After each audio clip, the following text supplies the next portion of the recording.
শরীরে যত ব্যথা আছে, যত ব্যথার রোগ আছে, রিমাটয়েড আর্থ্রাইটিস বলেন, অ্যানকালোজিং স্পন্ডিলাইটিস বলেন, সোরিয়াটিক আর্থ্রাইটিস বলেন বা অস্টিও আর্থ্রাইটিস বলেন, যার ফলে আপনার হাঁটু ব্যথা, কোমরে ব্যথা, মাজায় ব্যথা, ঘাড়ে ব্যথা, পিঠে ব্যথা, ফ্রোজেন শোল্ডার, হাতে ব্যথা, টেনিস এলবো বা কনুইতে ব্যথা, বা আমার ফিঙ্গারে রিমাটয়েড আর্থ্রাইটিসের কারণে যে ব্যথা, এই সব ব্যথায় আকুপাংচার চমৎকার কাজ করে।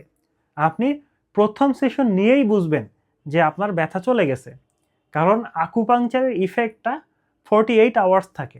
আপনি একদিন আকুপাংচার নিলে 2 দিন আপনার ব্যথা থাকবে না, তৃতীয় দিন গিয়ে ব্যথাটা আসবে, তবে আগের মতো না, একটু কমবে। এরকম প্রতি সেশনে একটু একটু করে ব্যথাগুলো কমে যায়। তো কারো 4টা সেশন লাগে, কারো 7টা সেশন লাগে, কারো 12টা সেশন লাগে। তো এই সেশনগুলো কমপ্লিট করলে পুরাপুরি যে ব্যথাগুলো আছে এই ব্যথা কিন্তু সম্পূর্ণভাবে আপনি মুক্তি পাবেন।